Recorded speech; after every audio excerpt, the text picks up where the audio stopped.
Hey everyone, hope you're doing great. Welcome back to my channel.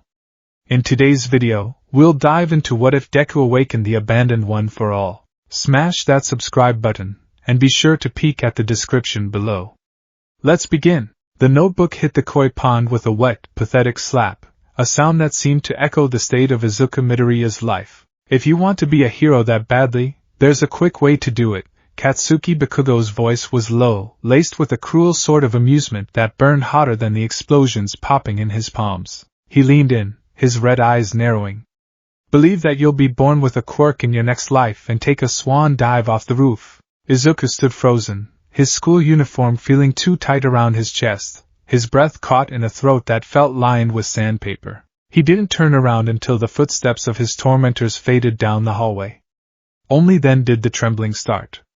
It began in his hands, traveled up his arms, and settled in his knees, nearly buckling them. He walked to the window, looking down at the koi pond where his hero analysis for the future number 13 bobbed among the fish. Stupid Kaken, Izuku whispered, his voice cracking. If I really jumped, that would be instigation of suicide. You couldn't be a hero then. He went down to retrieve the book. The fish nibbled at the soggy paper. As he fished it out, water dripping down his wrist, he stared at his own reflection in the murky water. Large green eyes, freckles, wild hair. And behind it all, a profound emptiness. In a world where 80% of the population possessed some uncanny ability, Izuku Midoriya was an aberration.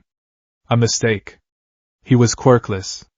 In a society built on power, he was powerless. In a world of heroes, he was a bystander. He walked home, taking the long route through the tunnel to avoid people. He needed the dark. He needed the silence to stitch his fraying composure back together before he faced his mother.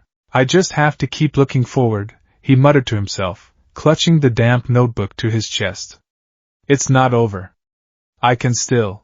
The sewer grate rattled. For a second, Izuku thought it was a rat. Then, the darkness moved. It surged upward, a viscous, fluid mass of sludge that smelled of rotting sewage and stagnant water, a medium-sized invisibility cloak. A gargling voice echoed from the slime. Two bulging, yellow eyes materialized in the muck. Perfect. Izuku turned to run, but fear paralyzed his legs. It was a primal freeze response, the instinct of a prey animal realizing the predator is already latched on. The sludge lunged. It hit him like a tidal wave of filth. It forced its way into his mouth, his nose, filling his throat. He clawed at the liquid, but his fingers passed through it uselessly. I can't breathe. Don't struggle, kid. It'll only hurt for 45 seconds, the villain crooned, the vibration of his voice buzzing against Izuku's skin. I'm just going to take over your body, going to hide in you for a while. I'm dying. The thought was surprisingly clear amidst the panic. Darkness encroached on the edges of his vision. His lungs burned, a hot, searing fire. His strength evaporated. He thought of his mother. He thought of the notebook in his hand. He thought of the All Might action figure sitting on his desk. Is this it? Am I really going to die without doing anything? Have no fear, the voice boomed, vibrating the very concrete of the tunnel. It was a sound Izuku had listened to on YouTube clips 1,000 times. It was the sound of hope. Why? The voice grew louder, accompanied by a gust of wind that pushed the sludge back. Because I am here, a flash of blue and red. A fist impacting the air with enough force to change the weather. Texas smash. The air pressure hit Izuku like a physical wall, blasting the sludge apart. The villain shrieked as he was scattered across the tunnel walls. Izuku fell, gasping, air rushing into his tortured lungs. He saw a towering silhouette in the fading light of his consciousness. A blonde giant, smiling against the dark. Then, everything went black. When Izuku woke up, he was being slapped lightly on the cheek. Hey! Hey! He jolted up. Standing over him was All Might. The real All Might. In the flesh. The number one hero. The symbol of peace. Thank goodness. All Might laughed, a booming, boisterous sound. I thought I'd lost you there. Sorry about getting you caught up in my justice ing. Usually, I pay more attention to keeping bystanders safe, but this sewer system is a maze. Izuku scrambled backward, his heart hammering against his ribs. All Might. Wait, an autograph. Do I have paper? He frantically looked around, grabbing his soggy notebook. He opened it to a blank page, only to find All Might's massive, sprawling signature already there. He already did it! Izuku screamed, bowing repeatedly, his forehead nearly hitting the asphalt. Thank you? Thank you? It'll be a family heirloom. I'll treasure it. Okay. All Might gave a thumbs up. Well, I've got to get this guy to the police. See you on the other side of the screen, young man. Wait. Izuku reached out. I have to ask you something, but All Might was already crouching, ready to leap. No time. Evil awaits. He launched himself into the sky. Without thinking, driven by a desperation he couldn't name, Izuku grabbed onto All Might's leg. The wind whipped his face, distorting his skin. They were hundreds of feet in the air instantly. Hey! Let go! I love my fans, but this is too much! All Might shouted, trying to shake his leg. If I let go now, I'll die! Izuku screamed through the wind. Oh! Good point. They landed on a rooftop. Izuku collapsed, trembling, his adrenaline crashing. He gasped for air, tears pricking his eyes. He had done it. He was here. He could finally ask. But when he looked up, All Might wasn't looking at him. The hero was hunched over, steam rising from his body. All Might? Shit! The hero hissed, and then, the illusion shattered. With a burst of steam, the muscular giant vanished. In his place stood a skeleton of a man, emaciated, with sunken eyes and sharp, angular limbs. He coughed, and a spray of blood hit the concrete. Izuku screamed. An imposter? I assure you, I am All Might, the man wheezed, wiping blood from his mouth. He sat down heavily, lifting his shirt to reveal a scar that looked like a spiderweb of purple, mangled tissue on his side. It looked like a hole had been punched through his entire torso. 5 years ago, an enemy did this to me, All Might said, his voice hollow. Half my respiratory organs were destroyed. I lost my whole stomach. I've wasted away from repeated surgeries. I can only do hero work for about 3 hours a day now. Izuku stared, horrified. The symbol of peace was dying. The symbol of peace cannot be daunted by evil, All Might continued, his eyes losing their usual shine. I smiled to show the pressure of heroes and to trick the fear inside of me. He looked at Izuku, his gaze piercing. Pros are always risking their lives. I cannot simply say, you can become a hero even without power. The words hit Izuku like a physical blow. If you want to help people, you could become a police officer, All Might said softly, turning toward the door to the stairs. They get a lot of crap, but it's a fine profession.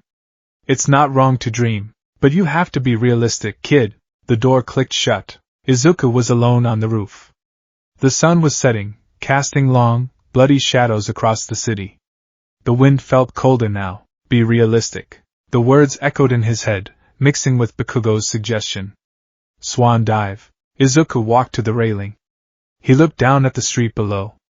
It was so far down. No. He shook his head, slapping his cheeks. No. I'm not doing that. But the hollowness inside him had grown. It wasn't just a void anymore. It was a wound. Then, an explosion rocked the district. Izuku looked up. Smoke was billowing a few blocks away. His feet moved before his brain did. He ran down the stairs, running toward the danger, just like he always did. Just to watch. Just to dream. When he arrived, the scene was chaos. Fire. Screaming. Heroes standing around, helpless. It's the sludge villain! Someone shouted. He got away from All Might. Izuku's blood ran cold. It's my fault. I distracted him.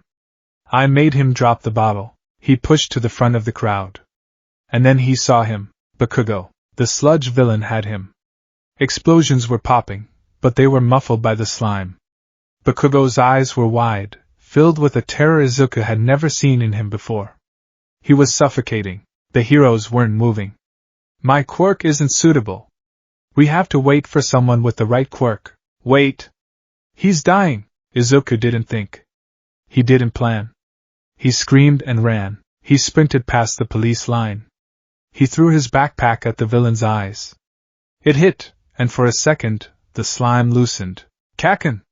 Izuku clawed at the mud, trying to dig his childhood friend out. Deku?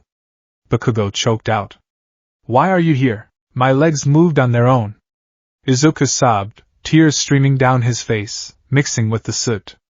I couldn't just watch you die, the villain roared, recovering.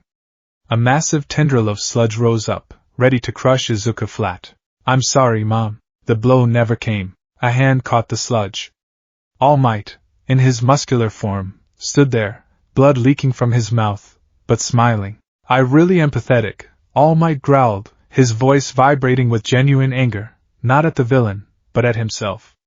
I told you the traits of a great champion, but I wasn't living up to them myself. Detroit smash. The punch changed the weather. It created an updraft that summoned rain clouds. The sludge was obliterated. Hours later, after being chewed out by the heroes and praised by the police, Izuku was walking home. The sun had set completely. The streetlights flickered. Deku! Bakugo ran up behind him, panting. I didn't ask for your help. And you didn't help me. I was fine. Don't think you can look down on me. You're still a quirkless pebble, he stormed off. Izuku watched him go, a small smile touching his lips. It was the usual abuse, but it felt lighter. I am here. All Might slid out from around a corner in a pose, startling Izuku. Then poof. The skeleton returned. Kid, All Might said, coughing. I have a correction to make. And a proposal. He looked at Izuku, his blue eyes burning with intensity. Top heroes have stories about them from their school days. Most of them have one thing in common. Their bodies moved before they had a chance to think. Izuku clutched his chest. That happened to you today, didn't it? Yes, Izuku whispered. All Might straightened up. The wind picked up, blowing leaves around them. You told me you have no power. But you were the only one who acted. You spurred me to action. All Might extended a hand. Midoriya Izuku. You can become a hero. Izuku fell to his knees, sobbing.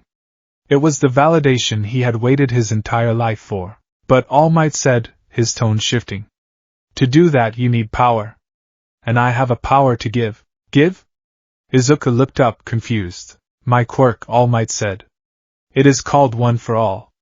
It is a sacred torch, passed down from one generation to the next, accumulating power and the hopes of those who wielded it. I want you to be the next successor, the hopes of those who wielded it. As All Might said those words, a sudden chill ran down Izuku's spine. It felt like someone had opened a freezer door behind him. He shivered, looking around, but the street was empty. I'll do it. Izuku stood up, wiping his eyes. I'll do whatever it takes. The next 10 months were hell. They cleaned Dagoba Municipal Beach Park. It was a mountain of trash, a monument to neglect.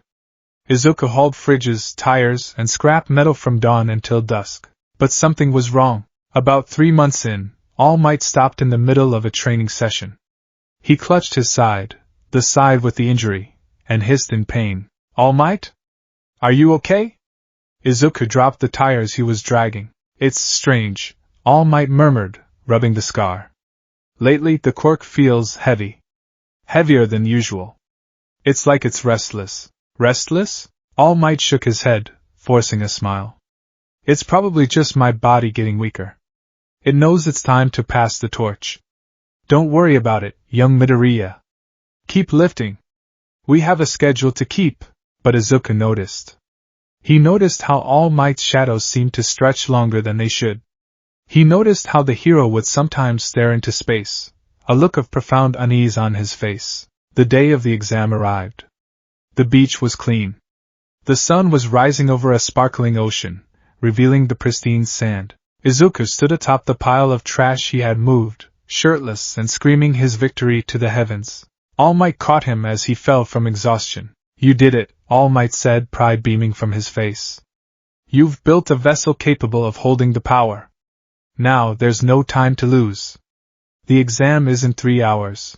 All Might plucked a single strand of golden hair from his head. Eat this. Huh? Izuku blinked. It's DNA transfer. Don't ask questions, just swallow. Izuku took the hair. It looked innocent enough. Just a hair.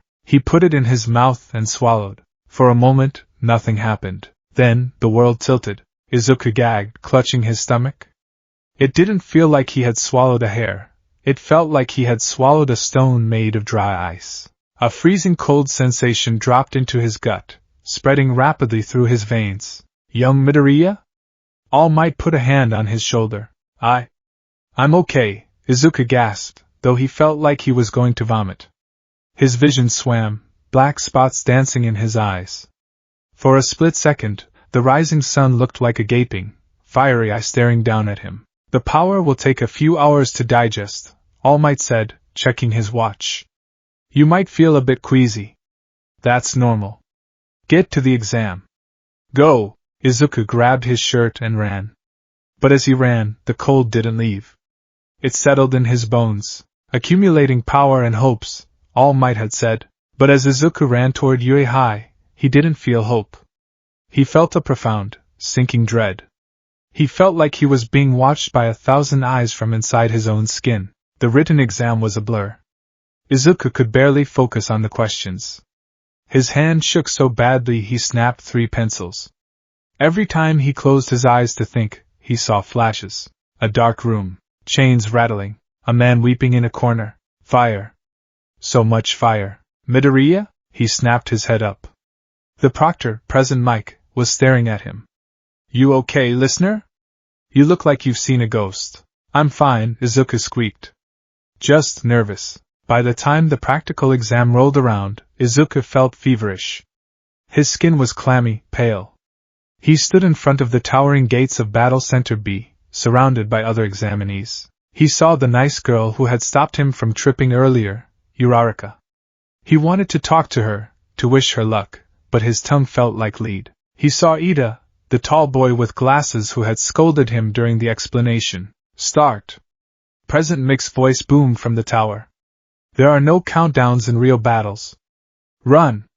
Run! The crowd surged forward. Izuku tried to run.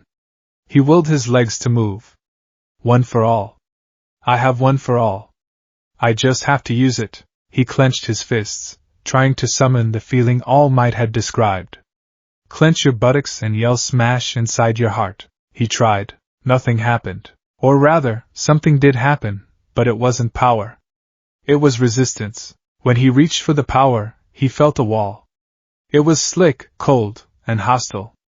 It felt like putting his hand into a nest of vipers. The power recoiled from him, hissing, Why? Why won't it work? He ran into the city. It was chaos. Robots were everywhere. Students were destroying them with fire, lasers, explosions. 6 points. 28 points. Izuku stood in an alleyway, panting. A one-pointer, a fast, wheeled robot, rounded the corner. It locked onto him. Target acquired. Smash!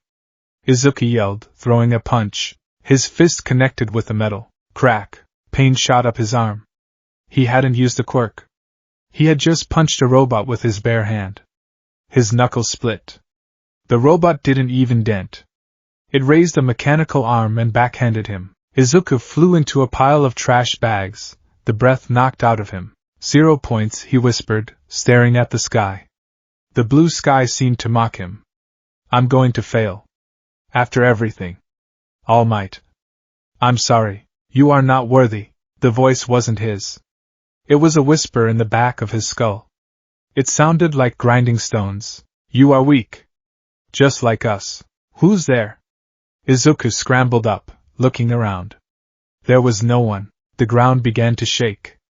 A deep, resonant thrumming filled the air, vibrating in his teeth. What is that?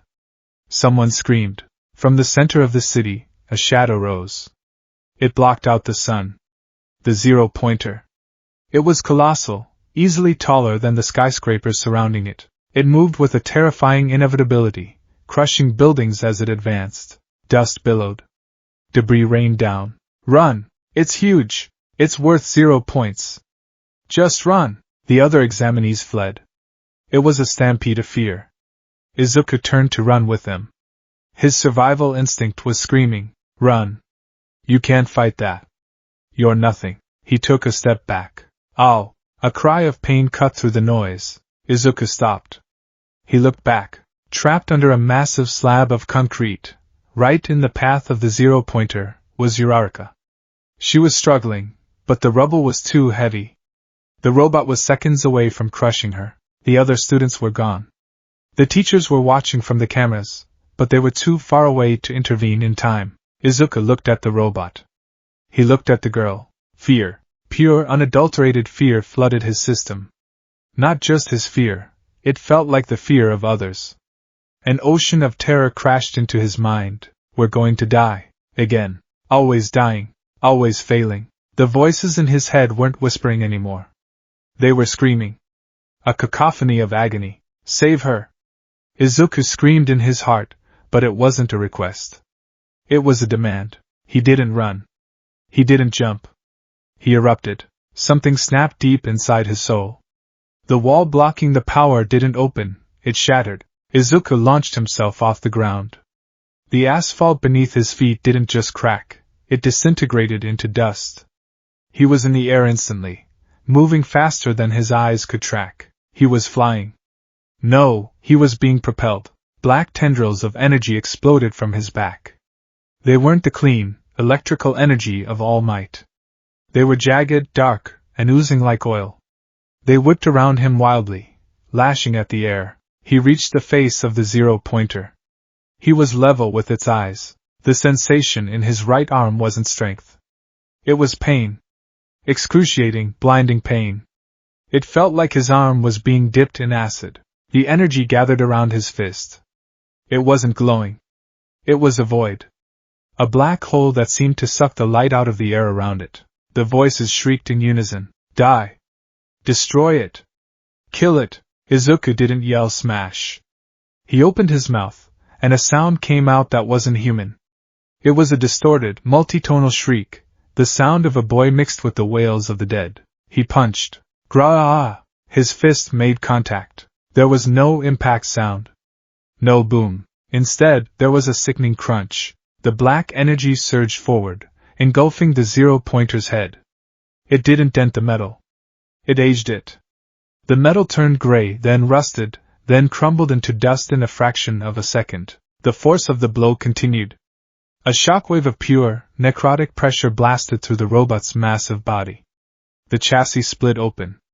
The internal gears shattered. The entire upper half of the behemoth was simply deleted.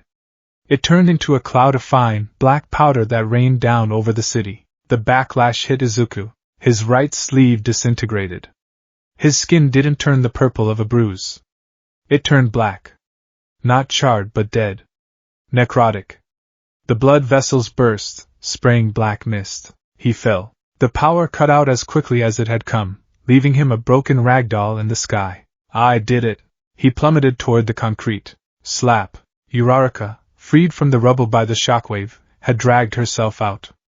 She vomited from nausea but managed to touch Izuku as he fell, activating her zero-gravity. He halted inches from the ground, then dropped with a soft thud as she released her quirk and collapsed, retching. Silence. Absolute silence descended on Battle Center B. The dust settled. The remaining students peeked out from the alleys. They stared at the pile of black dust that used to be a skyscraper-sized robot. They stared at the boy lying in the street. Izuku's right arm was a twisted ruin. It looked like a piece of driftwood that had been rotting in a swamp for years. The blackness was spreading up past his elbow. In the monitoring room, the teachers were silent. All Might stood at the back of the room, his hands gripping the back of a chair so hard the metal was bending. His eyes were wide, fixed on the screen. What was that? Midnight whispered, her hand covering her mouth. That didn't look like a heroic quirk, the robot, Cementos muttered, adjusting his earpiece. It didn't just break. It was consumed. Recovery Girl leaned forward, her face pale. That boy, the damage to his arm. That isn't normal breakage. That's cellular necrosis. Whatever power he used, it's trying to kill him. All Might didn't speak. He couldn't. He felt it. Through the connection of One for All, he felt it. He didn't feel the triumphant roar of his master, Nana Shimura. He didn't feel the steady strength of the others. He felt cold. He felt rage. He felt a deep, abyssal despair. They are awake, All Might realized, a chill settling in his marrow. And they are angry. On the screen, Izuku convulsed. He opened his eyes. They weren't green anymore. For a fleeting second before he passed out from the pain, the cameras caught a glimpse of his irises. They were black pools with glowing red pupils, and behind him, in the rising dust, faint, shadowy silhouettes seemed to stand guard, looking not at the robot, but directly at the camera. Directly at All Might. The abandoned, All Might whispered, the name slipping from his lips before he could stop it. What did you say? Aizawa asked, turning his sharp gaze to the number one hero. Nothing, All Might lied, his voice trembling. We need to get him to the infirmary. Now, as the medical bots swarmed the screen, All Might felt a phantom pain in his side, burning hotter than ever before. The torch had been passed, but the fire was wrong. He had handed a candle to a child, only to realize too late that the wick was a fuse to a bomb. Izuku Midoriya had inherited One for All. But One for All did not want to save the world. It wanted to burn it down. The smell of the infirmary was usually one of sterility, antiseptic, rubbing alcohol, and the faint, dusty scent of cotton bandages. But today, the air in the UA High Medical Wing was heavy with something else. It smelled of ozone and something sweet, cloying, and wrong. It smelled like meat left out in the sun too long. Recovery Girl, the youthful heroine, stood on a step stool beside the bed, her usually kind face twisted into a grimace of concentration and barely suppressed horror. Her lips were pressed into a thin line as she hovered her hands over the right arm of the boy lying unconscious in the bed. This is not right, she murmured, her voice trembling slightly. All Might, currently in his skeletal, deflated form, sat in a chair in the corner. He looked smaller than usual, his shoulders hunched inward as if trying to protect the void where his organs used to be. Will he recover, Chio? Recover?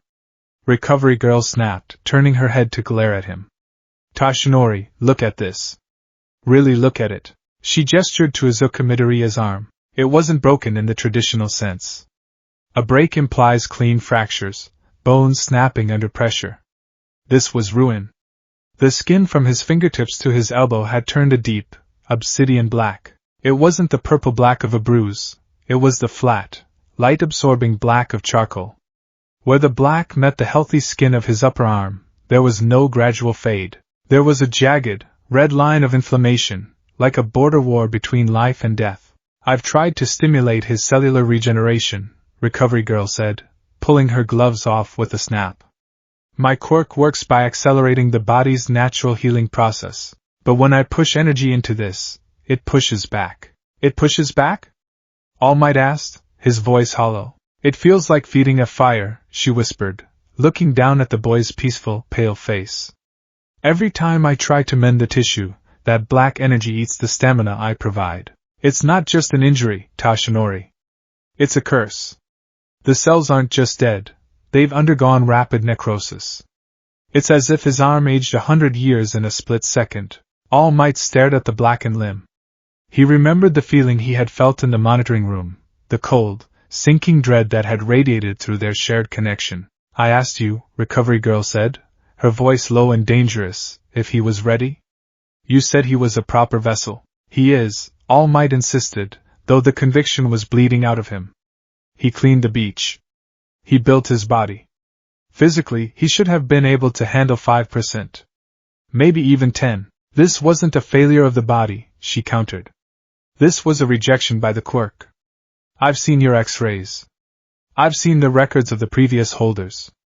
None of them ever manifested this. She gestured vaguely at the air around Izuku.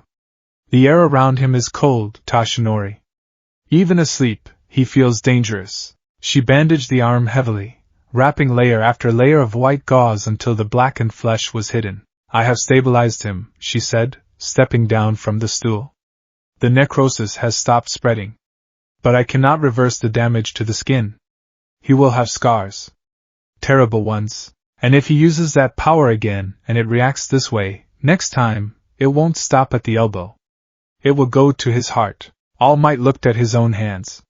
What have I done? You've passed on a torch, Recovery Girl said, walking to her desk to fill out the paperwork, her pen scratching loudly in the silence.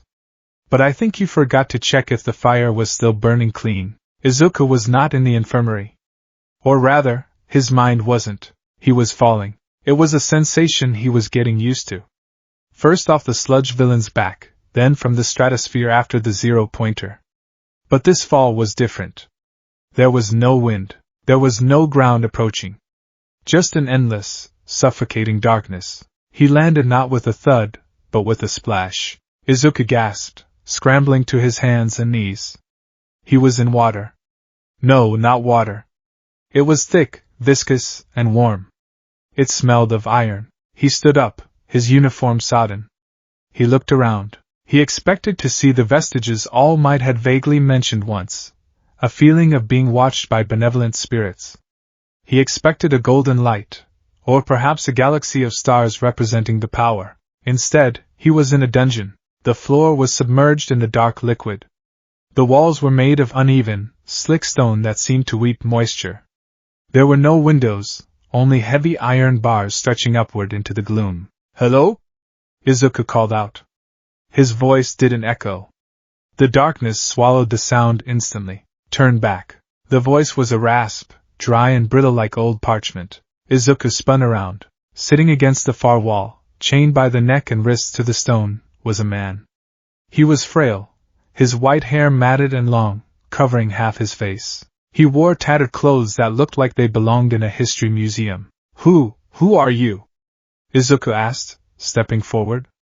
The liquid splashed around his ankles. The man looked up. His eyes were the color of emeralds, just like Izuku's, but they were dull, devoid of light. There were tear tracks permanently etched into the grime on his cheeks. "I am the beginning," the man whispered.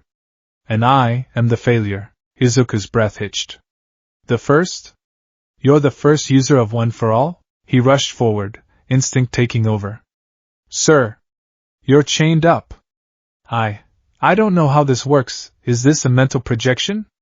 How do I get you out?" He reached for the chains. "Don't touch them." The first recoiled, shrinking back against the cold wall. "You'll only add to the weight." Izuku froze, his hands hovering inches from the rusted iron. "I don't understand." All Might said One for All is the crystallization of power. A torch passed down to save people. The first let out a sound that was half laugh, half sob. "A torch? No. It is a pyre. We are not heroes here, boy. We are the fuel." He rattled his chains. "My brother, he does not die. He takes. He breaks. And we?" He gestured to the darkness beyond the bars. Izuku looked. At first, he saw nothing. Then, shapes began to manifest in the shadows. Silhouettes. 7 of them. They weren't standing in a heroic lineup. They were contorted. One was hunched over, clutching his chest. Another was pacing frantically like a caged animal. One seemed to be screaming silently, clawing at their own face. They radiated a pressure that made Izuku's knees buckle. It wasn't the pressure of heroism. It was the pressure of unresolved rage. "We are the abandoned," the first whispered. "We died screaming. We died failing. We died knowing that he was still out there, laughing. But All Might won," Izuku argued, his voice trembling. "He defeated All for One. He became the symbol of peace." "Did he?" The first looked at Izuku with pity. "If he won, why is the fire so angry? Why does the quirk taste like bile?" Izuku gripped his own chest. He knew what the first meant. He had tasted it during the exam. That overwhelming, acidic hatred. "You are the 9th, the first said. "You are the vessel that is meant to hold the overflow. But the cup is full of poison. My brother's shadow is long, and we have been in the dark for a century, letting our hate ferment." The man leaned forward, his chains pulling taut. "Run, Izuku Midoriya. Give it back. Find someone else to carry this curse. Or it will eat you alive. It does not want to save the world anymore. It wants to burn it until there is nothing left for him to rule." "I can't," Izuku whispered, tears welling in his eyes. "I can't give it up. I promised. I want to be a hero." The first stared at him for a long moment. Then, he closed his eyes and slumped back against the wall. "Then prepare to bleed," he murmured. "For us. For them. For the void." The shadows behind the bars surged forward. A roar, like 1,000 breaking bones, filled the dungeon. Izuku screamed as the dark water rose up to drown him. Gah! Izuku bolted upright in the hospital bed, his heart hammering against his ribs like a trapped bird. He was drenched in sweat. Easy! Easy, kid! It was Recovery Girl. She pushed him back down gently. You're safe. You're at UA, Izuku panted, staring at the ceiling. The nightmare faded, but the cold feeling in his gut remained. He looked down at his right arm. It was heavily bandaged. He tried to move his fingers. They responded, but they felt stiff, sluggish. My arm. It's still attached, Recovery Girl said bluntly. But you did a number on it. Severe necrosis. I managed to halt it, but the skin is dead. You'll have scars that won't ever fade. She handed him a mirror. Izuku looked. His face was pale, dark circles under his eyes. But it was his arm that drew his attention as he peeled back the edge of the bandage. Black. Pitch black. It looked like he was wearing a glove made of shadows. The exam, Izuku croaked. The robot. Destroyed. All Might's voice came from the doorway. Izuku looked up. All Might was standing there in his large, yellow suit, but he wasn't smiling. He looked tired. You passed, young Midoriya? Izuku blinked. I did. The rescue points, All Might explained, walking into the room. You saved young Uraraka. That act of heroism, coupled with the destruction of the villain, granted you entry. He should have been ecstatic. This was his dream. He had made it into UA, but the air in the room was thick with unspoken tension. All Might, Izuku said softly. The quirk, it felt. I know, All Might cut him off gently. He pulled up a chair. I felt it too. It seems, the power has changed. Perhaps it has reached a singularity point. Or perhaps, he trailed off, unable to voice the darker theory. Regardless, you are now a student of UA. But I must warn you. You cannot use that power at 100% again. If you do, Recovery Girl won't be able to save your arm next time. Or your life. Izuku nodded. He looked at his black hand. He clenched it into a fist. He didn't feel strength. He felt a hunger waiting beneath the skin. 1 week later, spring had arrived, bringing with it the cherry blossoms and the start of the new school term. The UA campus was gleaming in the sunlight, a fortress of glass and steel. Izuku stood at the massive front gates, staring up at the H-shaped building. He wore the gray blazer and dark green pants of the uniform. On his right arm, under the blazer, he wore a compression sleeve that Recovery Girl had given him. It was meant to help with circulation, but mostly, it was to hide the dead skin. Move it, Deku. Izuku flinched and stepped aside. Katsuki Bakugo walked past him, hands in his pockets. Usually, Bakugo would yell. He would scream about how a pebble like Deku shouldn't be here. But today, Bakugo was quiet. As he passed, he glanced at Izuku. His red eyes didn't hold their usual arrogance. They held something else. Suspicion. And a trace of wary confusion. He had seen the zero-pointer dissolve. He knew that wasn't super strength. That was something else. Keikaken, Izuku stammered. Bakugo didn't stop. Don't get in my way. I don't know what kind of trick you pulled, but you're still just a bug. It lacked heat. Bakugo walked into the building, his shoulders tense. Izuku swallowed and followed. Class 1A. The door was massive. He slid it open. Remove your foot from the desk. It is disrespectful to our upperclassmen. Ha! Stop telling me what to do, Four Eyes. Ida and Bakugo were already at it. Izuku stepped in, trying to make himself invisible. Oh! It's you! Ochako Uraraka appeared in front of him, beaming. The boy with the crazy punch. You made it! You Uraraka-san! Izuku blushed. Why yeah. Thanks for speaking up for me. You saved my life. She pointed at his arm. Is it okay? I saw it turn all scary. It's fine. Izuku hid his arm behind his back. Just healing. Before she could ask more, the sound of a zipper cut through the noise. If you're here to make friends, pack up and leave. The class froze. Lying on the floor in a yellow sleeping bag, looking like a giant caterpillar, was a man with long, messy black hair and tired eyes. He sucked on a juice pouch. "I'm Shota Aizawa, your homeroom teacher," he deadpanned, standing up and shedding the sleeping bag. "Put these on and meet me on the grounds." He held up a blue gym uniform. The locker room was quiet as the boys changed.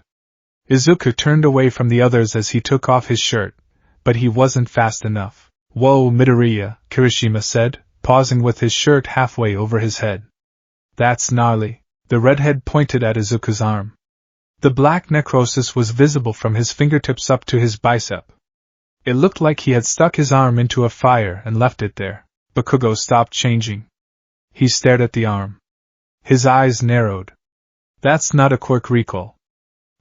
What the hell is that?" "It's a birthmark," Izuku lied quickly, pulling the gym jacket on. "I mean, a side effect of my quirk." "Man, that looks rough," Siro commented.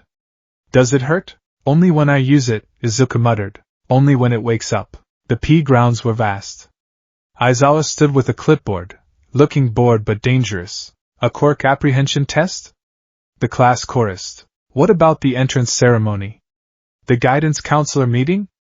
Uraraka asked. "If you want to be heroes, you don't have time for frilly niceties," Aizawa said. His eyes scanned the class, stopping on Izuku. "Yui is about unrestrained freedom. That's how we run things here." He tossed a softball to Bakugo. "Bakugo, how far could you throw in middle school?" 67 meters. "Try it with your quirk." Bakugo stepped into the circle. He winded up, a feral grin finally returning to his face. Die! Boom! The explosion was massive. The ball rocketed into the sky. 705.2 meters, Aizawa read from his device. The class cheered. "Awesome! This looks like fun!" "Fun?" Aizawa's voice dropped an octave. The air grew heavy. "You have 3 years to become heroes. You think it's going to be all games and play dates?" He grinned, an expression that didn't reach his eyes. "Right. Let's make this interesting. The student with the lowest total score will be judged to have no potential, and will be expelled immediately." "Expelled?" Izuku felt the blood drain from his face. He couldn't use one for all. If he used it at 100%, he would lose his arm. If he didn't use it, he would be last. He had to find a middle ground. He had to control the curse. Test 1, 50-meter dash. Izuku stood next to Bakugo. "Start!" Bakugo blasted forward. Burst speed.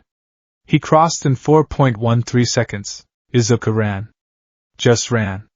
He tried to call upon a sliver of the power, just a percent. "Come on! Just a little." In his mind, he saw the dungeon. He saw the chains. He felt the first user watching him. "Not yet," the voice whispered. "We are not a tool for your races." The power refused to budge.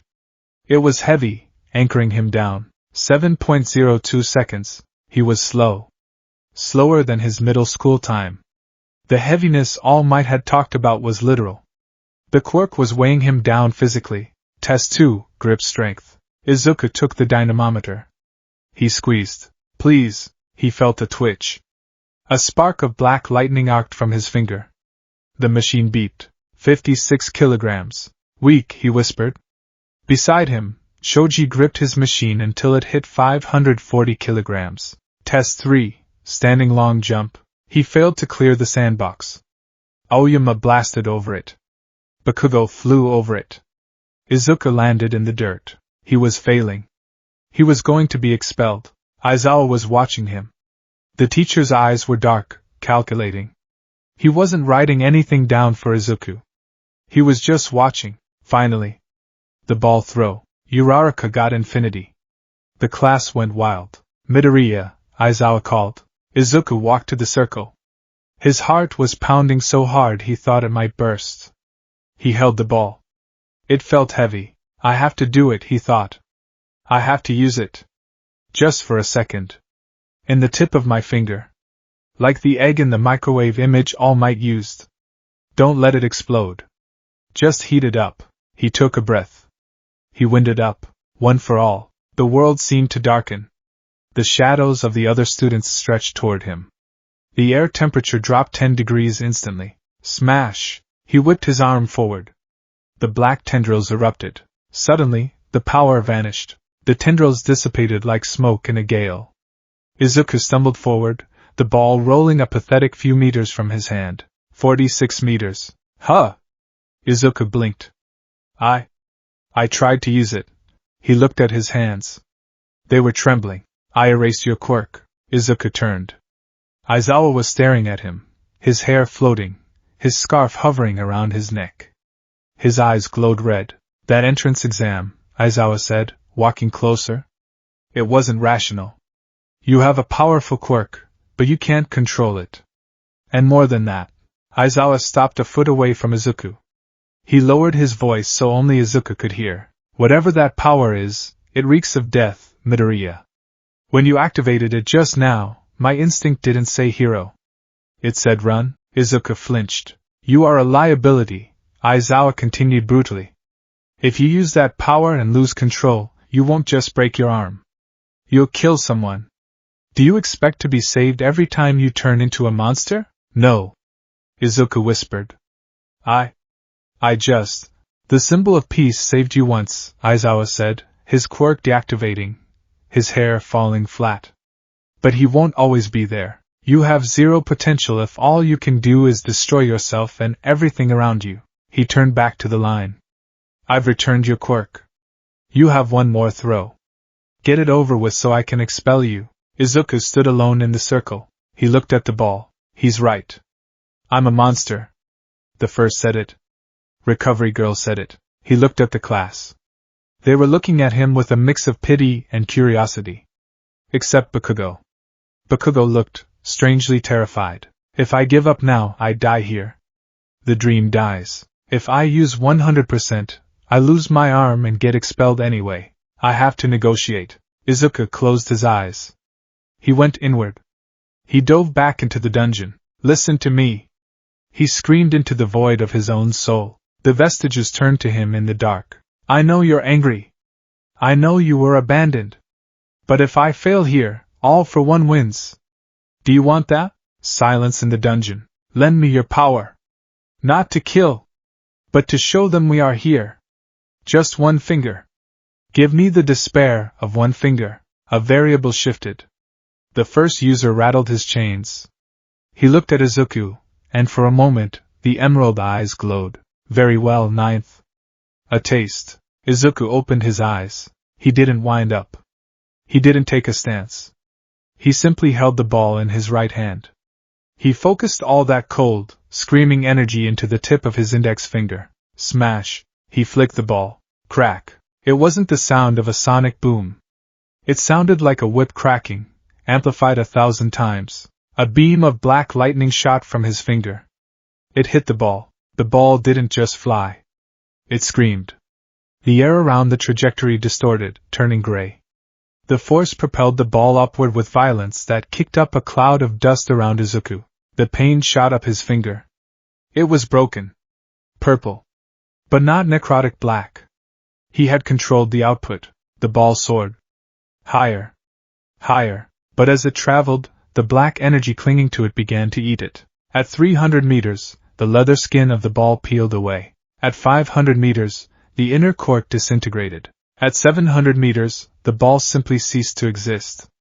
It turned into dust on the wind. Beep. Aizawa looked at the device. 702 meters. Before disintegration, he muttered. Izuku stood there, clutching his broken finger. He turned to Aizawa, tears of pain in his eyes, but a defiant grin on his face. A grin that looked a little too much like the skull of a skeleton. I can still move, sensei. The silence in the P grounds was absolute. The class wasn't cheering. Mineta was hiding behind Midoriya. Yaoyorozu had her hand over her mouth. Even Todoroki, who had been aloof the whole time, was staring at Izuku with wide eyes. Because when Izuku had thrown the ball, for just a second, the shadow cast by his body hadn't matched his pose. It had looked like a many-armed beast reaching out to strangle the sky. Bakugo took a step back. What the hell? He whispered. What the hell are you? Aizawa stared at the boy. He saw the broken finger. He saw the black veins pulsing in the hand. He saw the terror in his other students' eyes, and he smiled. A wide, creepy, feral smile. 702 meters, Aizawa announced. Not bad. For a haunted vessel. He lowered the clipboard. Midoriya. You're not expelled. Yet. Izuku sagged with relief, but the cold didn't leave his bones. He had passed. But he had also shown them the darkness. And now everyone knew. Deku wasn't just the kid who could punch hard. He was the kid who carried a graveyard in his veins. The silence in Class 1A was not the peaceful quiet of a library, nor the focused hush of a test session. It was the stillness of a forest when a large predator has just walked through the underbrush. Izuku Midoriya sat at his desk, his hands clasped tightly in his lap. He stared fixedly at the wood grain, counting the rings, tracing the scratches with his eyes. He didn't dare look up. If he looked up, he would see them. He would see Mineta shifting his desk an inch further away every few minutes, the scraping of metal on linoleum loud in the quiet room. He would see Jiro playing with her earphone jacks, her eyes darting toward him and then snapping away the moment he moved. He would see the way Azuri's throat puffed out slightly, a subconscious sign of distress. They were afraid of him. 2 days had passed since the quirk apprehension test. 2 days since he had turned a softball into dust. 2 days since Aizawa-sensei had called him a haunted vessel. The rumor mill at UA was efficient. By lunch on the first day, the whisper had spread, the green kid in 1A has a villain quirk. By the second day, it had mutated, he doesn't have a quirk, he has a curse. If he touches you, you rot. Hey, Midoriya-chan? Izuku flinched, his shoulders jumping up to his ears. He turned slowly. Tsuyu Azuri stood there, her large hands resting on her desk. She was brave. Or perhaps just blunt. Why yes, Azuri-san? Call me Tsuyu, she said. She tilted her head, her finger on her chin. Your quirk. It's like a strength stockpile, right? That's what it looked like at the entrance exam. But then, the ball. And the necrosis. It's scary. The room seemed to hold its breath. Izuku swallowed dryly. It's complicated. My power, it's hard to control. It manifests in volatile ways. It smells like old blood. Bakugo's voice cut through the air from the front of the room. Izuku froze. Bakugo hadn't spoken to him since the ball throw. He had just watched, with those narrowed, calculating red eyes. Bakugo turned in his chair, leaning back, his feet kicking up onto his desk. When you use it, the air gets cold. And it smells like iron and rot. That's not a hero power, Deku. That's something that crawled out of a grave. That's enough, Bakugo. Tenya Ida stood up, chopping his hand through the air. We are all classmates here. It is unbecoming to speak so ill of a fellow student's ability, no matter how unsettling it may be. Ida was trying to be noble, but Izuku noticed that even he stood a respectable distance away. I am coming through the door like a normal person. The door flew open with such force it banged against the wall. All Might strode in, his Silver Age cape fluttering in a wind that didn't exist. Welcome to Hero Basic Training. He boomed, striking a pose. I am here to teach you the fundamentals of being a hero. And today, we're jumping right into the deep end. He pulled a card from his pocket and flashed it to the class. Battle Trial. The class erupted into cheers, the tension momentarily breaking. Battle meant action. Action meant they could stop thinking about the creepy kid in the corner and focus on themselves. And to go with that, All Might pointed to the wall, which began to slide open, revealing rows of numbered suitcases, costumes.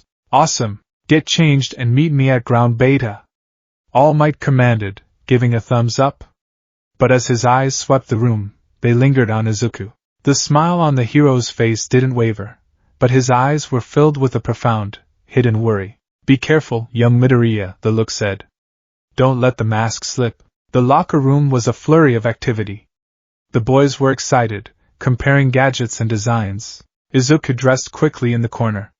He pulled on the green jumpsuit his mother had bought for him. In his notebook designs, it was supposed to look approachable, a homage to All Might with long ears mimicking the hero's hair tufts. But as he pulled the mask up, looking in the mirror, it didn't look heroic. The dark green fabric shadowed his eyes. The ears looked less like hair and more like horns. And on his right arm, the costume had been modified. He wore a heavy, lead-line compression gauntlet over the necrotic skin, provided by the support department at All Might's request. It was bulky, ugly, and black. It looked like a shackle. Whoa, Midoriya, is that support gear? Kirishima asked, flexing his bare, hardened arms. Looks heavy. Yeah, Izuku muttered, adjusting the straps. It helps, contain the recoil. Contain, Bakugo muttered from his locker. He slammed the metal door shut. Like a cage, he walked past Izuku, his grenade gauntlets clanking. The smell of nitroglycerin was sharp and aggressive. As he passed, he leaned in close. Don't think you can trick me, Bakugo whispered. I know a bomb when I see one. You were never a pebble, were you?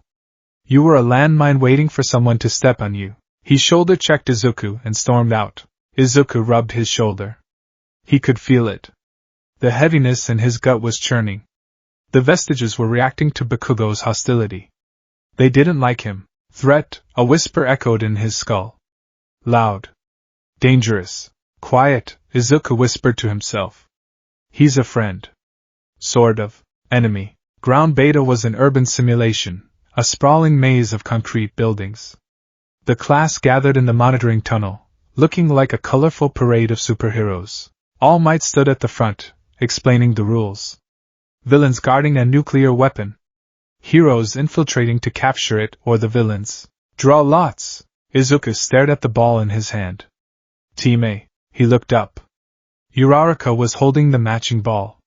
She beamed at him, giving a thumbs up, though her gloves were thick and padded. Opponents. All Might reached into the box. Team D. Izuku's heart stopped. Team D. Bakugo Katsuki. Tenya Ida. The universe, it seemed, had a cruel sense of humor. Or perhaps, the curse attracted conflict. Midoriya versus Bakugo, Kaminari whistled. This is gonna be intense. Didn't they go to the same middle school? Yeah, Kirishima nodded. But Bakugo looks like he wants to murder him. All Might hesitated. He looked at the teams. He knew the history. He knew the instability of Izuku's power. But to intervene now, to change the matchup, would be to admit that Izuku was dangerous. It would ostracize the boy further. Very well.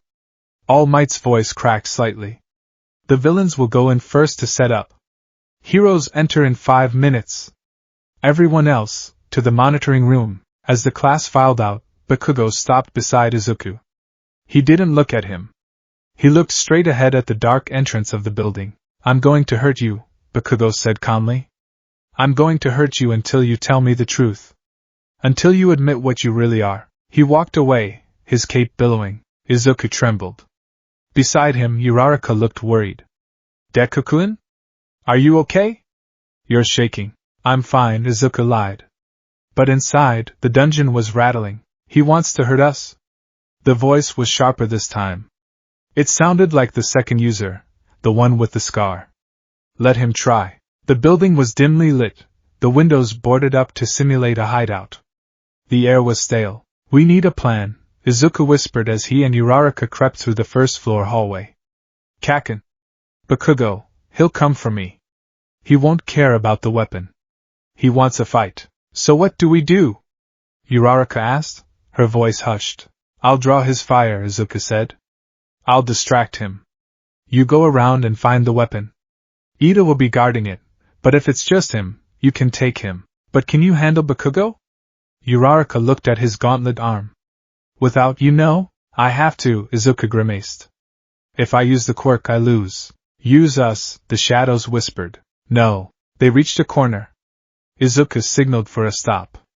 He peeked around. Boom. The wall next to his head exploded. Izuku threw himself backward, tackling Uraraka as debris showered them. Smoke and dust filled the corridor. Come out, Deku! Bakugo stepped through the smoke, his hands smoking. He grinned, but his eyes were wide, manic. I saw you! You can't hide. Go! Izuku shoved Uraraka toward the side passage. Go now. Good luck. She scrambled away. Bakugo didn't even look at her. His eyes were locked on Izuku. Just you and me, Bakugo growled. He raised his right hand. Let's see that spooky trick of yours. Come on. He lunged. Bakugo was fast. Faster than in middle school. He closed the distance in a heartbeat, swinging a right hook empowered by an explosion. Izuku ducked. He had analyzed Bakugo's moves for years. He knew the tell, the slight twitch of the shoulder before the blast. He grabbed Bakugo's arm, using the momentum to flip him. Whoa! Bakugo spun in the air, correcting himself with a blast from his other hand to land on his feet. You learned a few tricks, Bakugo sneered. But you're still just reading a script. He attacked again, a flurry of kicks and blasts. Izuku was on the defensive, dodging, weaving. Every explosion that detonated near him sent a shockwave through his bones, and with every shockwave, the abandoned stirred. Fight back, the voices urged. Crush him. Break his fingers. Tear his throat. Shut up! Izuku yelled, clutching his head. Talking to yourself? Bakugo roared, blasting Izuku in the chest. The explosion knocked Izuku back into a concrete pillar. He gasped, the wind knocked out of him. His costume was singed. Why won't you use it? Bakugo screamed, standing over him. You used it on the robot. You used it on the ball. Do you think I'm not worth it? Do you think you're better than me? No! Izuku coughed. It's dangerous, Kaken. I can't control it. Then I'll make you. Bakugo raised his arm. He reached for the pin on his gauntlet. In the monitoring room, All Might leaned forward, gripping the microphone. Young Bakugo. Stop. Are you trying to kill him? He won't die if he dodges. Bakugo yelled back at the camera drone. He pulled the pin. The world seemed to slow down. The stored nitroglycerin ignited. A torrent of fire unleashed from the gauntlet. It wasn't just an explosion, it was an inferno. It filled the hallway, turning the concrete into an oven. The heat hit Izuku first, and in the depths of One for All, something snapped. The vestiges remembered fire. They remembered the burning cities during the dawn of quirks. They remembered All for One's cruelty, the way he would burn down the homes of those who defied him. They remembered the heat of battle where they had died, alone and unmourned. Fire was not a challenge. Fire was a trigger. Threat level, critical. Defensive measures, insufficient. Offensive measures, engaged. Izuku's eyes rolled back. The whites of his eyes were swallowed by ink. He didn't dodge. The blast engulfed him. The wall behind him disintegrated, blowing a hole out into the street. Midoriya! All Might shouted. Smoke billowed from the impact zone. Bakugo stood panting, a wild grin on his face. See? I got him. Now he has to. A low, guttural sound cut him off. It wasn't a groan of pain. It was a growl. A sound like tectonic plates grinding together. The smoke swirled. Standing in the center of the scorched crater was Izuku. But it wasn't Izuku. His costume was tattered, the green fabric burned away to reveal the black undersuit. But where his skin should be exposed, shadows clung to him like living tar. Black tendrils, black whip, but corrupted, jagged, and pulsing with red veins, erupted from his back. They weren't whiplash thin. They were thick, muscular tentacles that dug into the concrete floor, anchoring him. And his face. The mask was gone. His hair floated as if underwater. His eyes were two voids of absolute darkness with glowing red pupils that locked onto Bakugo. Deku? Bakugo's grin faltered. He took a step back. The instinct that had served him all his life, the instinct that told him he was the top dog, suddenly went silent. In its place, a new alarm began to ring. Predator. Izuku didn't speak. He moved. He didn't run. He launched himself on all fours, the black tendrils acting like extra limbs. He crossed the distance instantly. Bakugo reacted on instinct, firing an explosion. A black tendril lashed out, cutting through the explosion like a knife through smoke. It wrapped around Bakugo's neck. Gah! Bakugo was lifted off his feet. Izuku slammed him into the wall. Hard. The concrete cracked. Midoriya! Stop! All Might screamed over the speakers. Izuku didn't hear him. All he heard was the chorus of 8 angry ghosts. He burned us. Make him pay. Break the weapon. Neutralize the threat. Izuku raised his right hand, the necrotic one. The gauntlet groaned as the muscle beneath it expanded. Black lightning crackled, arcing wildly, shattering the lights in the hallway. Bakugo kicked, blasting Izuku's chest with small explosions. Let go of me, you freak! Izuku didn't flinch. He tilted his head, looking at Bakugo with a detached curiosity. You are loud, Izuku said. The voice wasn't his. It was layered, a distortion of many voices speaking at once. He tightened the grip. Bakugo gasped, his vision spotting. Young Midoriya! I am ending the match! All Might shouted. But the match wasn't ending. The hunt was just beginning. Izuku threw Bakugo. He tossed him down the hallway like a ragdoll. Bakugo tumbled, crashing through a wooden door into a storage room. Izuku followed, walking slowly now. The black tendrils writhed around him, smashing lights, scoring the walls. He was darkening the environment, creating his own habitat. Inside the storage room, Bakugo scrambled up, coughing. He was bruised, bleeding from his lip. Fear, cold and sharp, was piercing his chest. What is this? This isn't a quirk. This is a monster. Damn you! Bakugo screamed, terrified of his own fear. He put his hands together. He was going to use a large blast. He didn't care about the rules anymore. He needed to survive. Stun grenade! A flash of blinding light filled the room. Usually, this would blind an opponent. But the abandoned did not see with eyes. They sensed malice. Izuku surged through the light. A black claw materialized over his hand, formed from the energy. He swiped. Bakugo's gauntlet, the left one, was sheared in half. The metal sliced cleanly. Bakugo stared at his broken gear. If that had been his arm. You! Bakugo backed away until he hit the wall. Stay back! Izuku loomed over him. The red pupils narrowed. Finish it. Izuku drew back his fist. The pressure in the room dropped. The floor tiles began to float, defying gravity. Detroit. The voice rasped. Above them, on the 5th floor, Uraraka had found the weapon. Ida-kun! I found you! Ida turned, startled by the shaking building. Uraraka-kun? What is happening downstairs? It feels like an earthquake. I don't know, she cried. Deku is fighting Bakugo, but a massive crack appeared in the floor between them. Smash! The scream from below was unearthly. The blast of air shot upwards. It blew through the ceiling of the 1st floor, the 2nd, the 3rd, the 4th. Ida and Uraraka were thrown back as the floor exploded upwards. A column of black energy geysered through the building, punching a hole straight through the roof and into the sky. In the monitoring room, the class was silent. Mineta was under a chair. Yaoyorozu was clutching her chest. Kirishima's mouth was hanging open. Sensei. Aji whispered. Is he killing him? All Might was gone. He had vanished the moment the ceiling broke. Down in the ruins of the 1st floor, the dust was thick. Bakugo was alive. But only just. He was slumped against the wall. The blast hadn't hit him directly. It had missed his head by inches. The wall beside him was gone. The outer wall of the building was gone. Izuku stood in front of him, his fist still extended. Steam hissed from his arm. The black energy was retracting, slithering back into his skin. Izuku blinked. The black scare receded, leaving his green eyes wide and terrified. He looked at his fist. He looked at the hole in the building. He looked at Bakugo, who was staring at him with sheer, unadulterated horror. Keikaku? Izuku whispered. Bakugo didn't speak. He was shaking.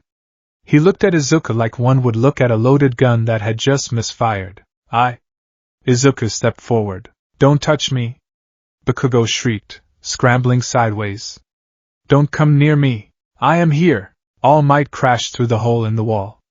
He landed between them, creating a crater. He wasn't smiling. His eyes were blue steel. He looked at Bakugo, checking for life-threatening injuries. Then he looked at Izuku. Young Midoriya, All Might said, his voice low and stern. Stand down. Izuku looked at his mentor. He saw the fear in All Might's eyes. Not fear for him. Fear of him. I didn't mean to, Izuku sobbed, clutching his necrotic arm. The gauntlet was warped, melted by the heat of his own energy. They got angry. Because of the fire. They? All Might stiffened. The voices, Izuku wept. They hate him. They hate everything. All Might placed a hand on Izuku's shoulder. It was heavy. We will discuss this later. For now, the match is over. Who won? Izuku asked weakly. The hero team wins, All Might said softly. Because young Uraraka touched the weapon while the floor was collapsing, it was a hollow victory. The medical check was silent. Recovery Girl healed Bakugo's bruises, though she couldn't heal his pride. She looked at Izuku's arm and sighed. The necrosis didn't spread, she said, unwrapping the melted gauntlet. But only because the energy was released outward. If you had kept that bottled up, your arm would have exploded. She looked at All Might. This is escalating, Toshinori. He went feral. I saw the footage. That wasn't a hero student. That was a villain in the making. Don't say that, All Might whispered, sitting by the bed. It's the truth. Recovery Girl snapped. He attacked with lethal intent. If he hadn't missed. He didn't miss, All Might said. Recovery Girl paused. What? He didn't miss, All Might repeated, looking at the floor. I analyzed the trajectory. At the last second, the boy, Izuku, pulled the punch. He fought the ghosts. If he hadn't, young Bakugo would be a stain on the wall. All Might looked at the sleeping boy. Izuku was sedated, his face pale and troubled even in sleep. He is fighting a war inside his own head, All Might murmured. And I gave him the weapon. Back in the classroom, the atmosphere was suffocating. When Izuku returned, bandaged and wearing a fresh uniform, the talking stopped instantly. He walked to his desk. Bakugo wasn't there. He had gone home early, permission granted by the staff. Midoriya, Kirishima said. He was the only one brave enough to speak. He stood up, rubbing the back of his neck. That was manly? I mean, scary, but you won. It was a weak attempt at normalization. Thanks, Izuku whispered. He sat down. He felt the eyes on his back. He felt the abandon settling down in the dungeon, satisfied with the violence, sated for now. Izuku opened his notebook. He turned to the page on Bakugo. He picked up a pen to write notes on the fight, but his hand was shaking too much. He stared at the page. Hero analysis? No. He realized with a sinking heart that he wasn't analyzing heroes anymore. He was analyzing threats. And the biggest threat in the room was sitting in his own chair. Outside the window, the sun was setting, casting long, bloody shadows across the classroom. Izuku closed the notebook. I'm sorry, Kaken, he thought. I'm sorry I scared you. But deep down, in the dark water of the quirk, a voice whispered back. Don't be sorry. He learned his place. Izuku shuddered and put his head on the desk, praying for a dreamless sleep that he knew wouldn't come. The predator had tasted blood, and the cage was starting to crack. The archives of Might Tower were usually a place of solace for Toshinori Yagi. Surrounded by the history of his agency, the memorabilia of a golden age, he could usually find peace. But today, the basement archive room felt like a tomb. Toshinori sat at a metal desk, the harsh fluorescent light humming above him. Spread out before him were old, crumbling files, some digital printouts, others yellowed parchment that smelled of dust and smoke. Why didn't I look sooner? He whispered to the empty room. He had always known the history of One for All was bloody. He knew Nana Shimura had died fighting All for One. He knew the basics, but he had treated the previous users as legends, as noble spirits who had passed the baton in a relay race of hope.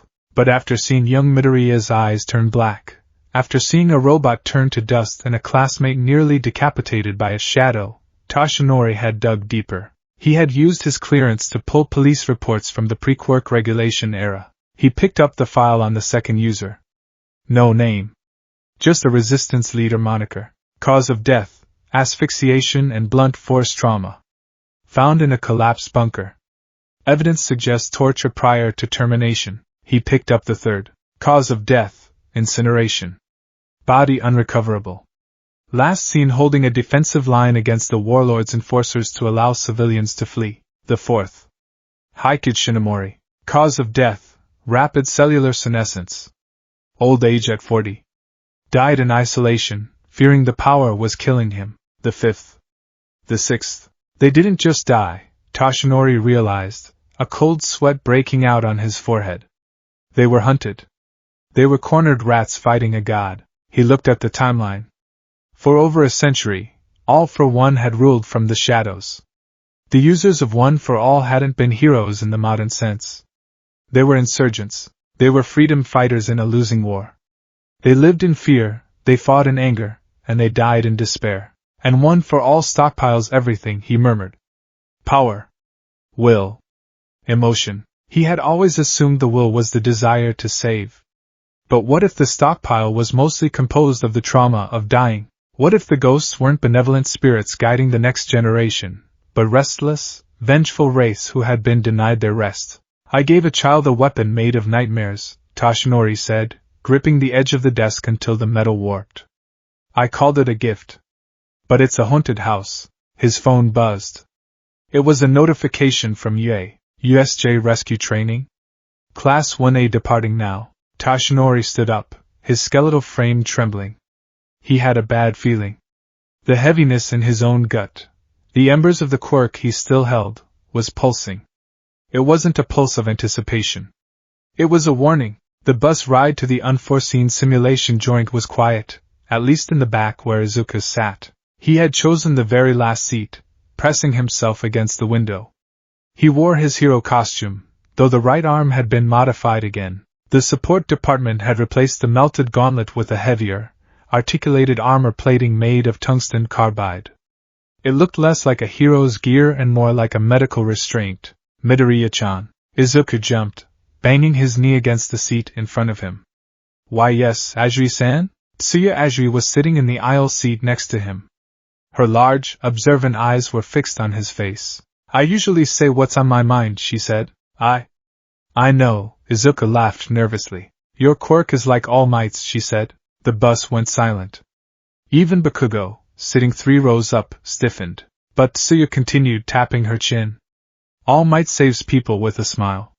When you use your power, you look like you're in pain. And it feels sad. Izuku looked down at his gloved hands. Sad? Yeah. Like crying. Midoriya's just got an emo quirk. Kaminari joked from the front, trying to break the tension. Like Tokoyami's dark shadow, but way more intense. My dark shadow is a creature of darkness, yes, Tokoyami nodded solemnly. But Midoriya's energy, it is darker than night. It is the abyss. Okay, that's enough, Aizawa's tired voice cut in from the front of the bus. We're here. Stop scaring each other. The bus hissed to a halt. The USJ was massive, a domed stadium that looked like a theme park of disasters. 13, the space hero, was waiting for them. Flood zones, landslides, fires, 13 gestured with their puffy arms. I built this facility to train you in rescue. Because as you know, my quirk is black hole. I can suck up anything and turn it to dust. Izuku flinched. Dust. Power can be easily used to kill, 13 continued, their voice serious. We live in a superhuman society, but our laws are strict because quirks are weapons. You, more than anyone, must learn that your powers exist to save, not to harm. Izuku felt a sharp pang in his chest. The vestiges didn't like that speech. Save? The voice of the second user rasped in his mind. We couldn't save ourselves. We killed to survive. Quiet, Izuku begged them internally. Please, just be quiet today. The lights in the dome flickered. Down in the central plaza, near the fountain, the space warped. A swirling vortex of purple mist expanded, tearing a hole in reality. A hand reached out. Pale, dry skin?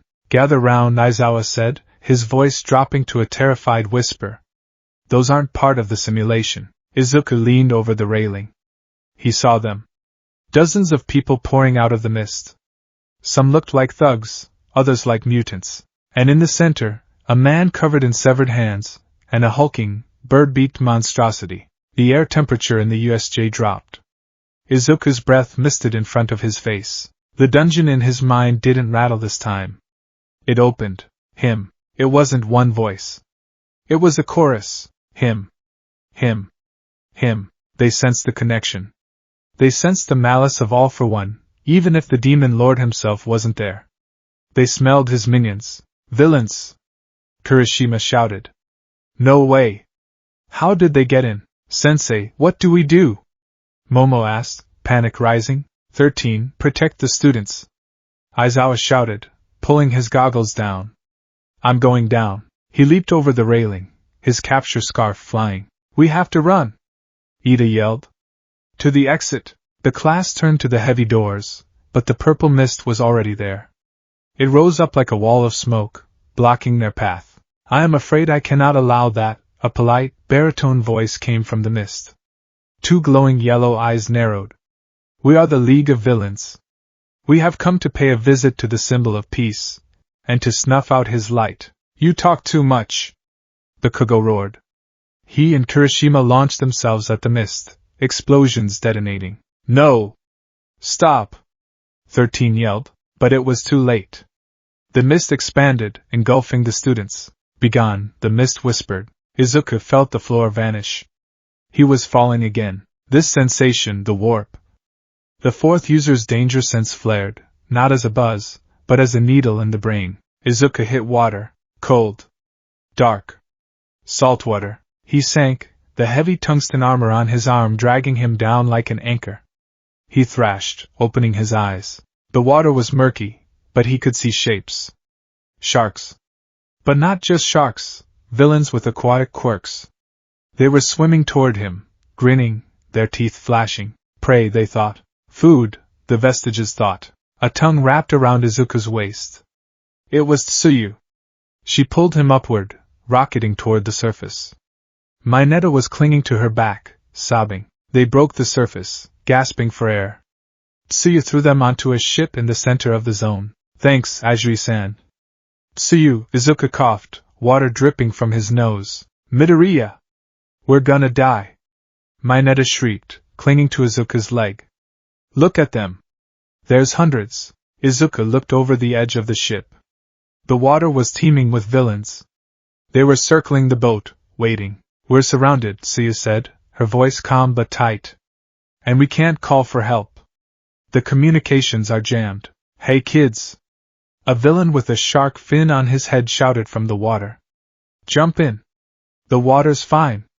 We'll make it quick, or we can cut you up slowly." Another laughed. Izuku gripped the railing. His knuckles turned white. The fear was there, yes. But beneath the fear, something else was rising. A hunger. The abandoned one for all had been starved. Starved of vengeance. Starved of action. For decades it had been held by All Might, used for justice, used to build a pillar of light. The angry spirits had been suppressed by All Might's overwhelming positivity. But Izuku was not a pillar. He was a cracked vessel. And the anger was leaking out. "Mineta, Tsuyu," Izuku said. His voice sounded strange. Hollow. "Stay back." "What?" "Midoriya, what are you doing?" Mineta cried. "They are in the way," Izuku muttered. He wasn't looking at the villains. He was looking through them. He climbed onto the railing. "Midoriya-chan, don't." Tsuyu reached out her tongue to stop him. Izuku swatted the tongue away. Not violently, but with a firm, cold dismissal. "Don't touch me. It's catching." He jumped. He jumped. The villains cheered. "Fresh meat." Izuku fell toward the water. "Release," the second user whispered. "Show them the cost of standing on the wrong side." Izuku didn't hit the water with a splash. He hit it with a pulse. Just before impact, black tendrils exploded from his back, black whip. But it wasn't just whip-like cords. It was a mass of writhing, oily shadows that plunged into the ocean like spears. The water around the ship erupted. "What the?" The shark villain didn't finish his sentence. A black tendril wrapped around his throat. Another wrapped around a villain with squid arms. Another grabbed a man with gills. Izuku hovered just above the surface, suspended by the tendrils that were anchored into the villains' bodies. He opened his eyes. They were black pools with red pinpricks. "Get out of the water," Izuku said. The villains laughed nervously. "You think you can take us all, kid?" Izuku didn't respond. He clenched his fist. The tendrils pulsed. Necrosis transfer. It wasn't a named move. It was a byproduct.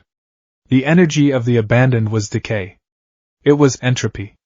And Izuku was pumping it directly into the water. The ocean turned black around him. The ink spread rapidly. "Arg! It burns! My skin! It feels like ice! Something is touching me!" The villains started screaming. It wasn't the scream of being punched. It was the scream of primal terror. The water felt like it was biting them. Izuku spun in the air. The black whip tendrils acted like a centrifuge. He yanked 20 villains out of the water simultaneously, and slammed them into each other with the force of a car crash. Crunch! He dropped them.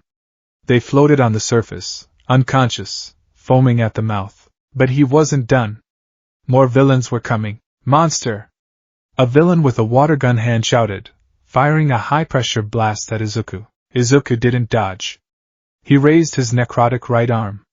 The armor plating hissed. He backhanded the water blast. The sheer pressure of his swing shattered the stream of water and sent a shockwave of air that hit the villain in the chest, collapsing his lungs. Izuku landed on the water. He didn't sink. He stood on the surface, supported by a platform of compressed, black energy. He walked. Every step sent ripples of black lightning through the lake. Fish floated to the surface, dead. Who is this kid? Run! Swim away! You came here to kill, Izuku whispered, the voices of the vestiges overlaying his own. So why are you running? He raised his hand. Smash! He flicked his finger. Not at a person, but at the center of the lake. The impact displaced the water. A massive geyser, 100 feet high, exploded upwards. The shockwave emptied half the lake, throwing the remaining villains onto the shore of the shipwreck zone with bone-shattering force. The rain of water came down black and oily. Izuku stood alone in the center of the drain basin, steam rising from his body. On the ship, Mineta was hyperventilating.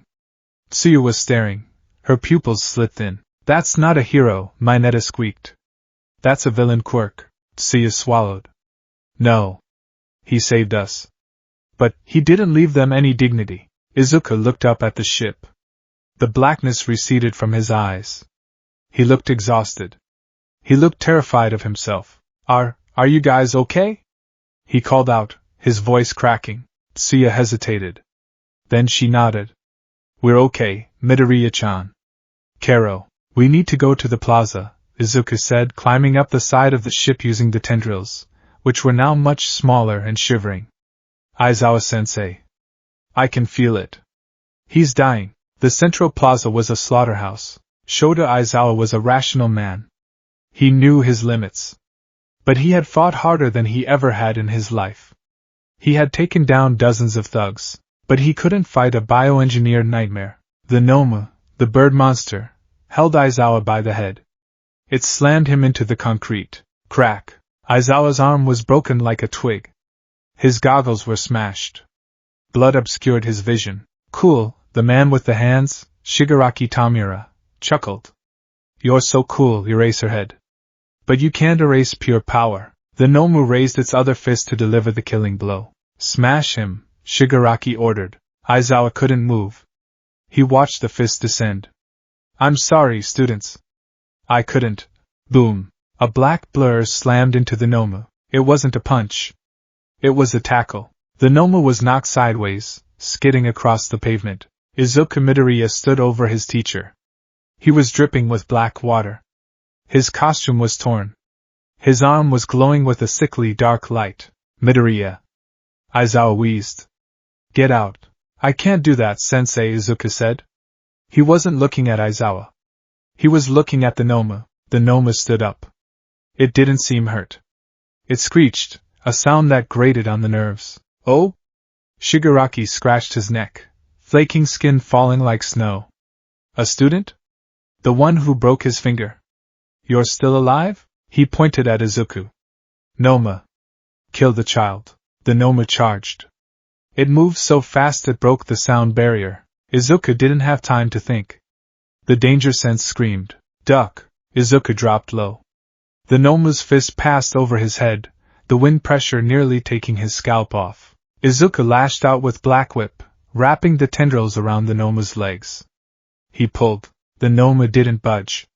It was too strong. It looked down at the black cords, confused. It has shock absorption, Izuku analyzed aloud, his voice flat.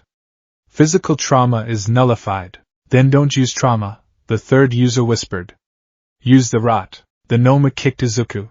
Izuku flew back, bouncing off the ground. He coughed blood. His ribs cracked. Midoriya!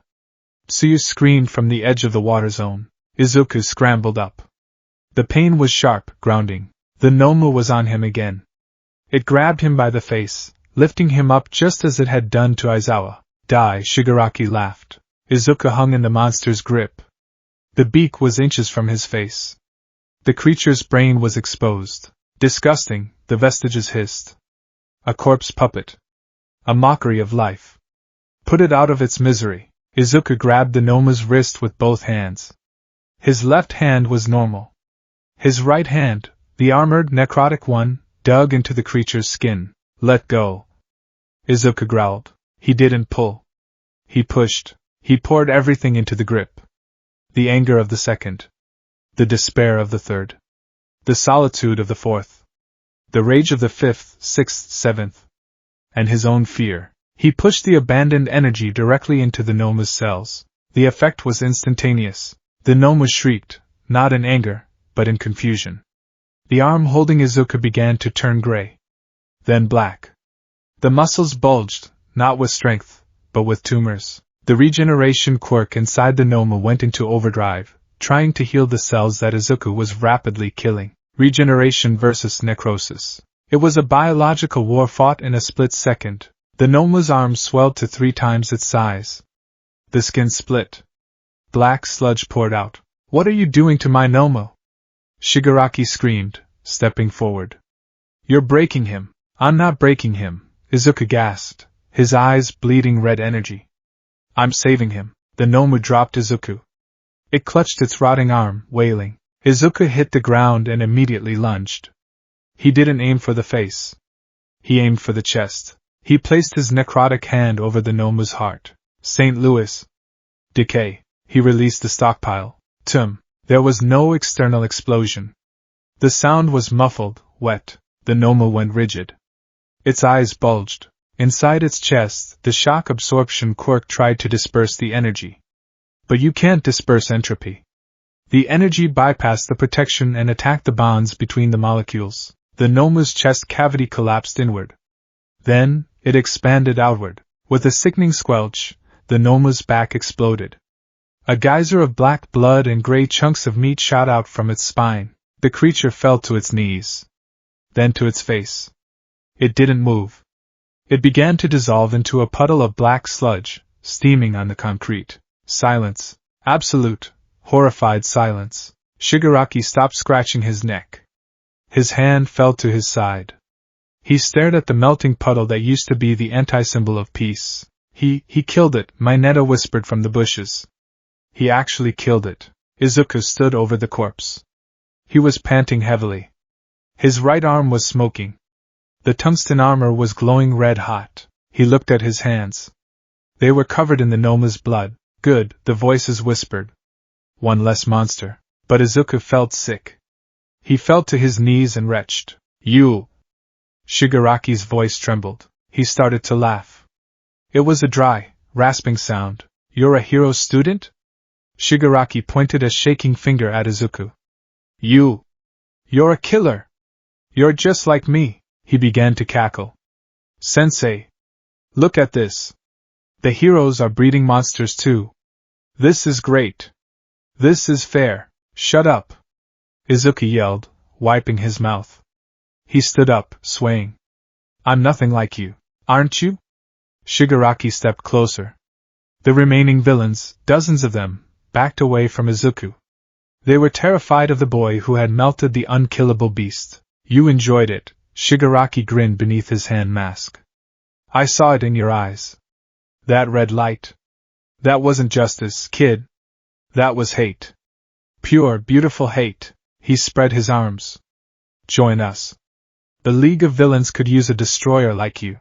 Get away from him. Boom. The doors of the USJ burst open. I am here. All Might had arrived. But he wasn't smiling. He wasn't laughing. He stood at the top of the stairs, steam rising from his body. He had rushed here faster than his time limit allowed. He looked down at the plaza. He saw Aizawa broken. He saw the students cowering. And he saw Izuku Midoriya standing in a pool of black sludge, facing down the villains, radiating an aura of darkness that rivaled All for One himself. All Might. Izuku whispered. All Might jumped. He landed between Izuku and Shigaraki. The wind pressure pushed the villains back. "Fear not, students," All Might said, but his voice lacked its usual luster. "I am here." He looked at the puddle of Nomu. He recognized the biological devastation. He looked at Izuku's arm. "Young Midoriya," All Might said without looking back. "Go to Aizawa. Get him to safety." "But, go!" All Might roared. Izuku flinched. He had never heard All Might yell at him like that. He nodded, tears stinging his eyes. He grabbed Aizawa's unconscious body and dragged him toward Tsuyu and Mineta. "Kurojiiri," Shigaraki said, his eyes still fixed on Izuku's retreating back. "We lost the Nomu. But we found something interesting. That kid, he's a diamond in the rough. We must retreat," Shigaraki Tamura, the mist villain, said. "One of the students escaped. Pros will be here in seconds." "Fine." Shigaraki turned to All Might.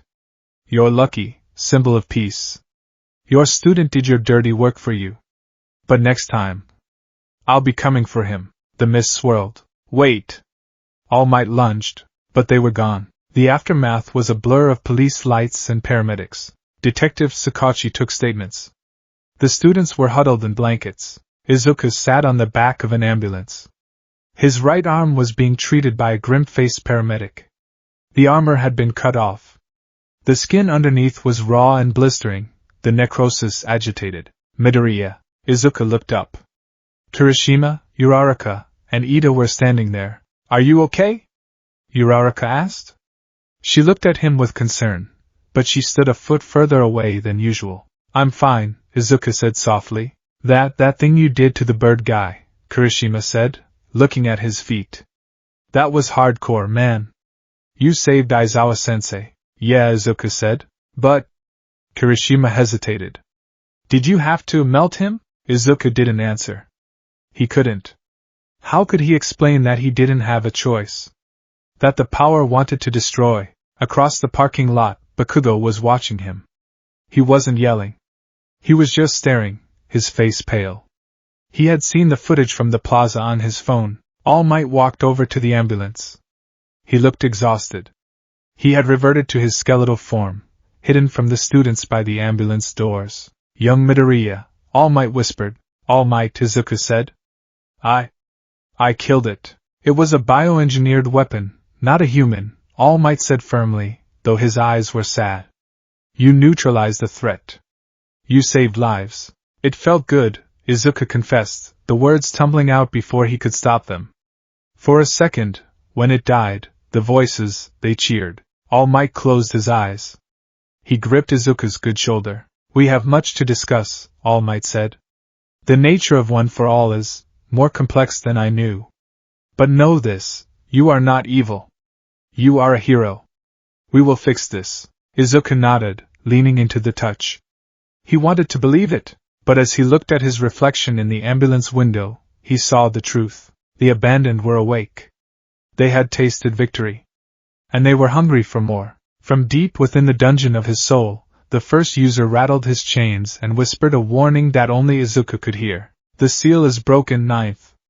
Now, the real war begins."